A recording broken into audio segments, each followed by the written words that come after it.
took the mark of the high beast. Mob with my bro like I'm Isley. Chances I quit are unlikely. I lead a mic on an Ivy. Still with the league like it's Ivy. Let them decide that's. I want my music to get you, the listener, to embrace their low fidelity, to embrace the parts about them that, you know, they might not necessarily be proud of.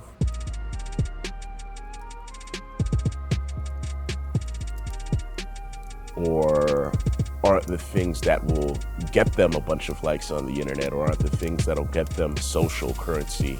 Embrace those things and celebrate them, because they are very much a part of you and they're there for a reason. I want people to walk away from my music like, wow, it's okay to be me. You know, I don't need a ticker tape parade from the internet. I don't need a pat on the back of strangers whose approval is conditional. Oh, having a steady income gave me a huge advantage. I served 6 years as an officer in the Navy. When you're living that close to people from so many different walks of life, it changes you. I'd be on the ship about 5:30, 5:45, and I'd work till about 5 or 6 p.m. I'd come home, get out of my uniform, I'd skate over to Moniker Warehouse with Sound Collage Music in downtown San Diego. And I'd stay there from about 8 to morning hours, be up about 3 or 4 hours later, and I'd do the same thing again. To someone who is not doing what they want to do now but want to get there, I'd ask them, you know, why aren't you doing it now, and what can we do to get you on that track? You know, you're way closer than you think. I've been a class clown, you know, my whole life. That was my in. I knew that that was the way I could disarm people and get them to like me. I'd give them no choice. I wasn't cool enough. I didn't have the clothes to do it. I didn't have the looks to do it. So I was just like, oh, let me put on a show. You know, doing the tap dancing and yeah. But as I've gotten older, I've realized that it's a way to serve people too. You know, it's a privilege to get to take people to a place where they didn't think they could go before. And now I've started to invest in it with that in mind. It's like, oh, now I can give back to people with this. All right. I took the mark of the high beast. Mob with my bro like I'm Isley. Chances I quit are unlikely. I lead a mic on an Ivy. Still with the league like it's Ivy. Let them decide that's O'Reilly. Up on the 5 and the 5 speed. I pull away if they try me. Judo, chopstick. That's my philosophy. Release a lot of music and put your failures out there. And it's easy, I think, to get caught in, you know, the perfectionist mindset.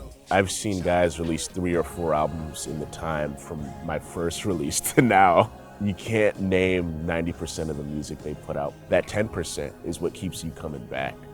But now branding is everything because so much good music is coming out now. And cutting through is really hard. So people don't just want to subscribe to a good sounding album anymore. They want to subscribe to a story. When I say Drake, people are like, oh, is that the guy from Canada that was on Degrassi, that made rapping about relationships and being from Toronto cool?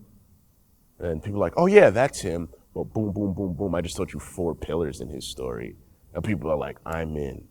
You know, he's been telling that story for a decade. A decade. Did you play sports in school? I did actually. I did as well. What did you play? The saxophone.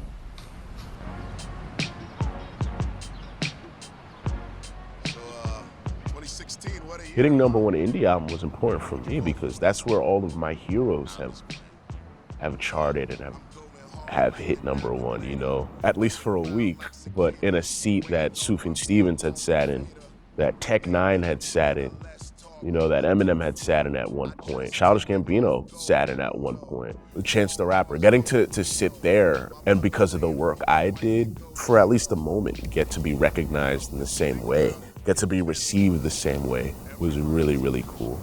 There are so many opportunities out there. You gotta chase them down.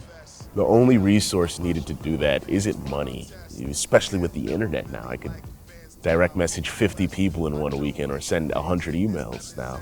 But you just gotta knock on doors, you gotta ask, you gotta put in the work, You gotta have a product, a consistently good product that you're pumping out.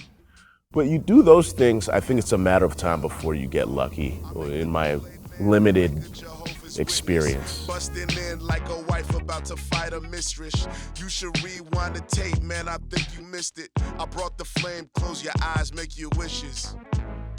I go to IKEA and everything I get falls apart in like 6 months. I think that's where they got the economy.